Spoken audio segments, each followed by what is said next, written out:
What's going on, everybody? Andy Christopher here, aka the D.I.L.F, back for our next rendition of the D.I.L.F show. Looking at myself, I realized that I pretty much look the same every single time. I swear on my life, I have more clothes than this. I think this is just part of the dark underbelly of being a parent. You only look good when you really have to. I work from home and I'm lucky if I shower every 3 days. That's that's the gist of it. So these clothes are clean if you're watching the YouTube version of this, I swear.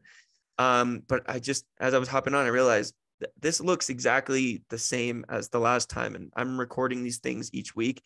Maybe it's just the day of the week that it lands on, and it just feels like I'm wearing the same clothes. But we are back, and kind of alluding to the episode topic for today, in regards to how I look. What I want to talk to you about today is that hopefully you've got like caught on by now, but social media and the use and consumption of social media isn't real. And the parenting that is portrayed on social media is so vastly different than what it is in real life. And there are some wonderful accounts and some really, really tremendously helpful, informative accounts out there. And maybe I'll try and tease out a few and put them in the comment section below so that you can use and reference them, especially for mothers.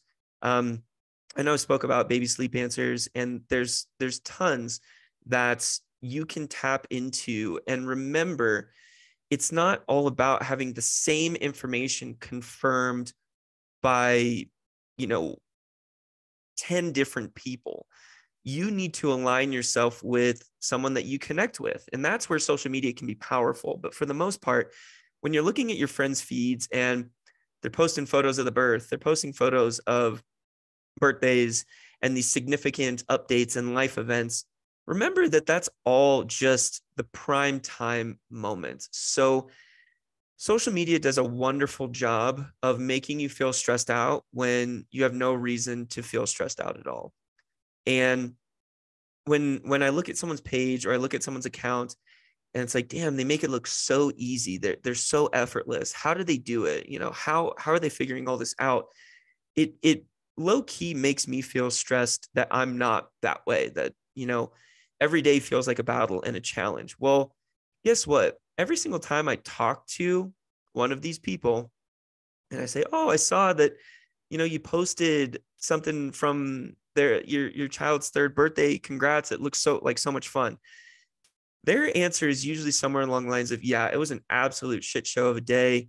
We have been so tired and so stressed out lately. Everyone's going through the same shit, but nobody on social media wants to be part of the ride. They just want to see those highlights, those prime moments. That's exactly what social media is, right? You know, I've been to a lot of electronic music festivals, and Tomorrowland is one of the prime examples of this. You go to Tomorrowland, it's in Boom, Belgium. You get all these photos and updates and videos, and it looks so incredible. And there's, you know, hundreds of thousands of people there having the time of their lives. Well, it takes you a day to get there, for better or worse. Then you're sweating, you're dehydrated, you don't know where to go, you're confused about your hotel stay. Everything is kind of confusing up until you actually get to take a video of someone on the main stage, right? That is a lot like what parenting is. It's like trying to blindly just walk your way through and fake your way through until you get to one of those primetime moments that you feel is quote unquote post worthy. And, you know, we talked about in a previous episode being able to use your cell phone and the recording capabilities and photo capabilities as a weapon for your future, um like an arrow in your quiver that you can pull out down the road and remember those moments. And a lot of times when I'm prepping for the next thing, I'll just scroll through my old Arlo photos and old photos of the family just to get a refresher of different points in my life and be like, oh man, I remember this. I wouldn't have remembered that if we didn't take the photo and or get the video. And I always try to video those mundane moments. One of the episodes, I think it was 8, it was called Small Moments, how there's just beauty in these little things that you hope you never forget, but probably will. And when it comes to Instagram and Facebook, is anyone still on Facebook? I don't know. I actually don't frequently go on Facebook anymore. Instagram is basically my entire outlet for social media consumption at this point. And when I go on there, and you can very easily go down the rabbit hole, and what you follow is what you feed, and you keep seeing more and more of it. And right as you feel like you want to stop the scroll, the algorithm is tremendous at giving you that one little extra glimpse or extra second of keeping you hooked in. So if you're on there and you're constantly looking at, your friends and their families, it can feel overwhelming because you're seeing birthdays, you're seeing home runs in T-ball, you're seeing all these different premier events and no other context other than, I'm so proud of Wesley for doing this, or I cannot believe that, Marjorie is 3 years old now. Where is the time gone? And you just still feel like you're fighting you're gasping for air still if you've got a young one. And I want you to know that you're not alone. I'm right here with you every step of the way. And we can, misery loves company, so to speak, but we can share about the positives alongside the trials and tribulations that we all know that we're suffering through. Right now, Julia's just a couple months away from giving birth again, and she's having a real tough time sleeping. And we don't post that on social media. We don't post like, oh man, another shitty night of sleep. Got a nice 2 hours before little man woke up and had a bad dream, and Julia had to sit with him for a while, and then I couldn't fall back asleep because I was watching the monitor thinking about them. And it becomes this cycle of difficulty in that regard. But nobody wants to open up their feed and hear about when someone's times are so horrible just in their day-to-day routine. Oh yeah, I didn't get good sleep last night either, or this and that. People don't really empathize or sympathize with that. And so when you're showing your highlights, you do want it to be a highlight reel to a degree, but that gets in people's heads is what I'm trying to get at. I know it's gotten in mine, especially when I see parents with older children who are doing things at a very high level. It just reminds me that I need to keep slowing time down a little bit, as at any moment that you can, to just take that beat and slow down the moment with your child in front of you, and not just worry about the next meal, the next bath time, the next time that they can get to sleep so that you can relax, so to speak. But unanimously, everyone looks back and says, these times are these times that you hate right now in the moment are going to be the times that you cherish as soon as you don't have them anymore. I've heard different years, 4 years old, 10 years old, 18 years old, whatever you want to call it. I don't think it ever really ends, so to speak. I think your pride and your love grows, but there is going to be a bell curve, and it's coming for each and every one of us, whether you're thinking about having kids, whether you have young kids, your kids are older. It's there and it's prominent. A bell curve of when you cherish the time that used to be, right? And one of the things that I've noticed about social media, and I'm sure you've noticed this too, is that people always seem to praise the end game event, or that they're so proud that their child's so smart or something like that. And we've heard a really good piece of information in this regard, and I'm actually going to read it verbatim. Praise the process and the behavior, not the person or the outcome. I'm going to say that one again. Praise the process and the behavior, not the person or the outcome. Reinforce the actions that they took to get there, not simply overpraising them when they've accomplished something small. So your kid throws away a piece of trash. Arlo loves throwing trash away. It's one of the great joys for us because he'll pick up a piece of trash and say trash, and he'll go and stomp on the thing and he'll throw a piece of trash away. And we used to say, good job, like good job throwing the trash away. But once we put this into perspective, then it's been, Arlo, I'm so proud of you for noticing that there was trash on the floor. Thank you for helping us. Right. And social media seems to praise the most beautiful, the most intelligent, the most wealthy. And that is a toxic rabbit hole. And I'm now gathering that if you don't reinforce the process along the way, you are not teaching good habits of resiliency and grit in your children when they get younger and have to handle adversity.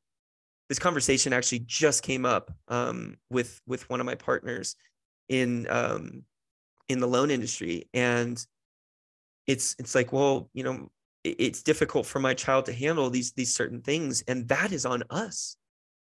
That is on us as we are helping our children grow and learn to instill those values of stick-to-itiveness, of trying and failing, of grit and being resilient in the face of tough and difficult times. If we always hover and protect them and only praise them when they look so beautiful, or when they answer a math question correctly, or something along those lines, that is reinforcement for the wrong reasons. And to a big degree, that's exactly what Instagram is. And this is what we're instilling in our children as acceptable, which is why everyone just keeps seeking that Instagram moment, that piece of dopamine release of the premier moment, and everything else is falling short right now. So whether you're a parent, whether you're a kid out there, remember that Instagram is a mirage. Facebook is a mirage. Twitter is a mirage that's been just pulled over you, and you're trying to keep up with something that is unattainable if you're not grounded in good core values of, the ethics of right and wrong, of failing and failing and failing and failing in order to actually achieve a success. I know that even my nephews at times, they struggle with this in terms of they just think that they have to be perfect at every turn of the way. And when a shot goes up and misses the basket, let's try again. Let's go for it. Don't get down on yourself because you missed that one. Steph Curry doesn't make every single shot. He's lucky if he hits half the shots, right? I remember this statistic, or this one. I always go back to sports, and I apologize if you're not a sports fan, but someone who gets a base hit 3 out of every 10 times is in the Hall of Fame. They are godlike. They are the best that a player can get, right? And so what you don't see when that person gets a base hit, or when Steph Curry makes a shot, is the hours and hours and hours and hours of failure that went into making that shot or getting that hit. And, as parents, if we keep using these little pinpoints on Instagram or on Facebook or Twitter or TikTok or wherever you consume your social media, if we use those pinpoints as, this is how I have to be a good parent, you're always going to feel down on yourself. You're always going to feel sucked into the madness and chaos and stress. And you're not going to be able to recover from it very easily, if at all. So look at the beauty in your day-to-day as the win. That's the best way I could put it, as probably as simply as I could put it. If you and your children are trying your best, and you're trying and failing, and you're grinding it out, so to speak, you are doing all the right things. And a really key example, so from my own life, this pizza place, Mama Z's, used to be in Las Vegas, just moved to Arizona, and they're some of our favorite people in the entire world because of not only their relationship to us, but their relationship to Arlo. And it's one of those things that I am so grateful for, that we got the opportunity to buy a pizza every single month in Arlo's first year of living, and post a photo of him next to one pizza slice, two pizza slices, three pizza slices, whatever it was. We got to 12, and they were ecstatic when I presented them with the idea of, hey, could we maybe take a few minutes and come in and, throw some flour on Arlo's face and, do a little photo shoot to commemorate him being a year old and show him eating pizza, and it'll be great pub for the pizza place. And they're like, we're gonna one up you here. And they pulled out all the stops. They let us go into the kitchen.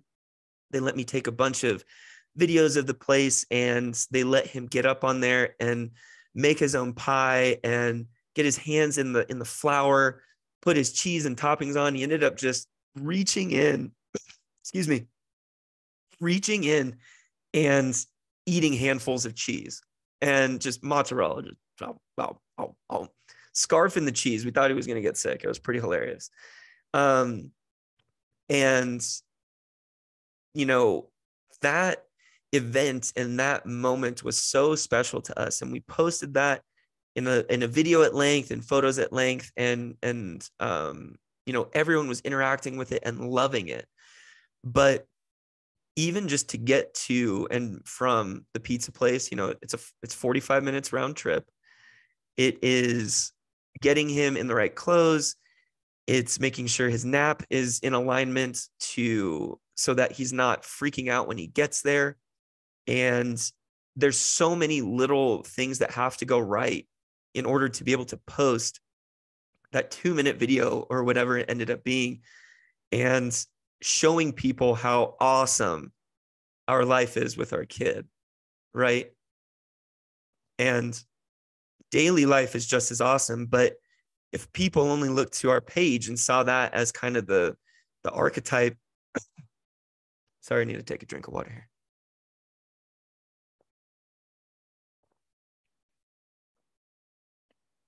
If people saw that as the archetype for what being a parent is, they probably feel like, oh man, I didn't do anything during the months leading up. I didn't really commemorate in a huge way or even post publicly that they turned a year old, and they start to feel down on themselves. And social media initially had the opposite intention. I want to make people feel better through connection and communication and being able to stay in contact with people that you would originally have lost touch with.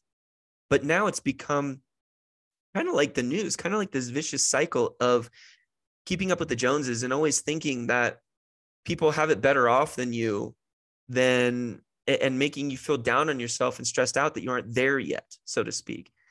I want that video of Arlo to be a lasting legacy of this one day and this one moment in time. And, Matt and Amy, if you're listening from Mama Z's, I can't thank you enough for everything you did during our brief time together. They've actually now moved their operation to Arizona. So if you're in Arizona, if they're still doing Mama Z's, it's the best pizza that you'll have. Go check it out. But, Matt and Amy were so great in just being receptive to our weird, whimsical ideas for, how we wanted to present this. And, that's, I think that's kind of getting off topic a little bit, but more so bringing it and reining it back is that event itself was difficult to plan for, and a lot of schedules had to line up, and Julia couldn't be working at the hospital during that particular time frame. I think she literally went to work after we did that. And then I go home with little man, and we go through the routine, and we're kind of back in it. But, don't allow yourself to get sucked into the fact that everything you see on social media is how you have to behave as a parent, because you're probably ahead of, 90% of the game just by being mentally present and there with your kids, with your one child, every step of the way that you possibly can be.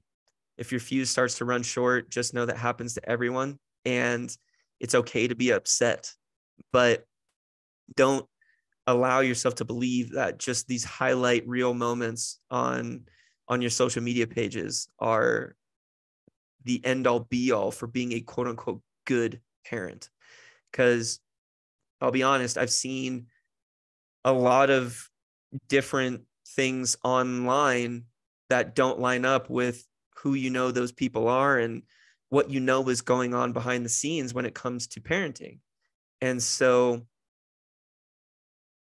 it's just a really, really tough, vicious cycle to get yourself out of if you constantly look to like Instagram as your only consumption of parenting stuff. You know, find people that you align with and trust. And yes, you can follow them for data and how-tos and what ifs if you encounter this situation with your child and things like that. And you know, the other thing I just got, you know, really retargeted on was that little it's the vacuum thing that allows you to get something out of your kid's throat. I guarantee you I'm going to end up buying 3 of them because the sale that's going on.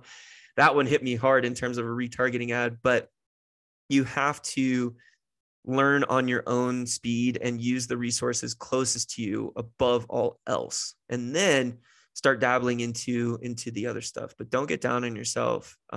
Please don't get down on yourself if you feel like you're not doing enough in comparison to what you're seeing on social media. Okay.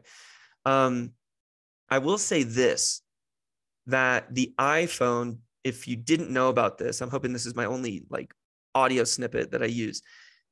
The iPhone has a feature that allows you to switch your dock screen photo every hour or every time you open the phone, every 24 hours, however frequently you want. And we've done the every hour I have it on my family and pets and things like that. And it has brought me back from dark days and dark weeks just to see a new photo and forget like, oh my God, I totally forgot about this moment. So look at in your iPhone, the feature is, I'd have to click through and actually see it, but it's basically in your background and display wallpaper. There you go. In your wallpaper settings, you can set this and it's a total game changer. I'll show you like on here on the YouTube version. I'm hoping that my face gets out of the way. You can see my dog right there, but it allows you to set yourself up with different photos. You can actually set the individual photos or just set it to kind of a random assortment and hodgepodge, a smattering, so to speak.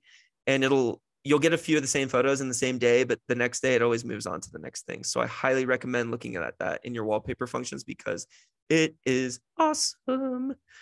Aside from that, related to kind of the social media game, I don't know if so when the family was out of town, I watched a couple of first pilot episodes. I think I mentioned that. I watched Euphoria and hated it.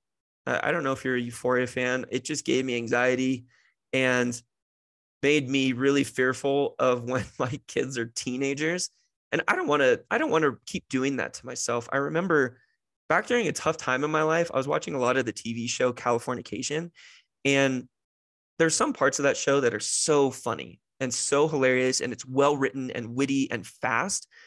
But I realized that I was starting to like associate with the main character, Hank Moody, and I was starting to create this like downward spiral for myself and feel stressed out and feel, like I couldn't climb out of certain circles or certain situations based off of his mentality. So be careful with the characters and the TV shows that you're associating with if you're consuming a lot of TV or movies or whatever, because believe it or not, we're just in a time where that shit can affect you on your day to day, and it can create problems for no reason and make it more difficult to get out of stuff because you're empathizing or sympathizing with certain characters. So just be careful. But Euphoria, not my cup of tea. I did really enjoy The Leftovers on HBO. Very, very cool premise and idea.